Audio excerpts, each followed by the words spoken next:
Alright, let's talk about this. So yesterday we got a brand new trailer for the new Mushoku Tensei game that's gonna release on July 27, which by the time the anime should already be out. I still don't fully understand what kind of game this actually is. Will it be a turn-based RPG or something else entirely? I honestly have no clue. But one thing for sure, the trailer was actually pretty interesting. Because in the trailer, we can see this weird civil war type shit going on where Rudeus and some of his friends are fighting against the others. Though obviously nah, they probably just playing some kind of game or doing sparring match because there's no way they're actually serious. But the funniest part is seeing Ruijerd looking insanely serious while fighting Elinalise. And if you watch one of my older videos or one of my fun facts where I explain Elinalise's lore, then you probably know that Laplace was actually Elinalise's master a long time ago. And Ruijerd absolutely hit Laplace. So because of that, the whole thing kinda feels like Ruijerd is unconsciously taking out all his anger toward Laplace on Elinalise instead. Which is honestly hilarious. But overall, the teams actually seems pretty balanced. On Rudeus' side, there are Sylphiette, Zanoba, Elinalise, and Linnea. So basically, two match, Rudeus and Sylphiette, one tank, Zanoba, one warrior, Elinalise, though she could also work as a tank, and one useless member, that cat Linnea.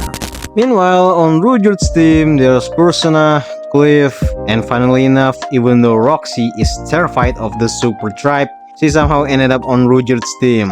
And finally, there's also Bodyguard.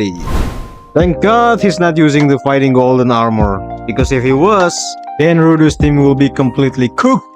So on Ruijerd's sides, there are also two mages, Cliff and Roxy, one warrior, Ruijerd himself, Persona being the useless one, obviously, and Bodyguard will probably act as the tank since he has that immortal demon blood. And actually, my bad. He's supposed to be the leader here, so let me correct myself. This is Bodyguard's team, not Ruijerd's.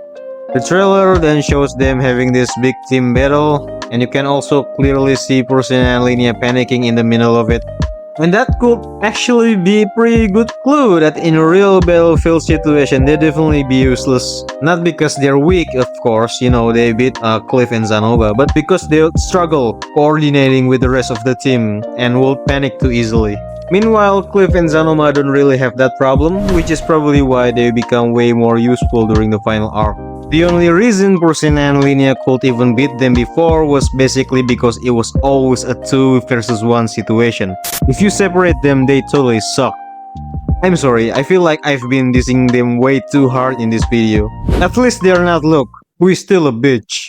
Anyway, another really interesting thing from the trailer is that we also get to see stuff like Ghislaine meeting Eris for the first time, Ariel talking with Norn, Roxy reaction when meeting Ruijerd for the first time, and a bunch of other little interaction. Fun fact, I actually made a videos about this in my fun fact shorts. A lot of those scenes were actually based on special side story that Ruijerd released alongside the novels.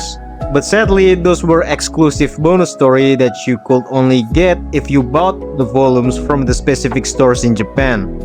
You literally had to buy the novels from the certain Japanese stores just to get those extra stories. And honestly, that's one of the things I'm hoping for the most with this game. I really hope they include those exclusive side story here, because it will make it way easier for people outside Japan to finally experience them. And selfishly speaking, it will also make it easier for me whenever I want to talk about those stories again. Okay, let me clarify this a little. Not all those stories were necessarily exclusive story that you could only get from certain stores in Japan. Some of the scenes shown in the trailer can actually be found in Mushoku Tensei side story collection like Recollections and A Journey of Two Lifetimes. Sorry, my memory is a little bit blurry. But yeah, my point still stands. I really hope those stories get included in the game too, especially the Recollections one. So yeah, those are some of the things I found interesting from this new Mushoku Tensei game trailer releasing on July 27. It will probably be a mobile game, I don't know. What do you guys think? Write your thoughts in the comments. This is Orfast. Luke is a bitch. Take care and peace.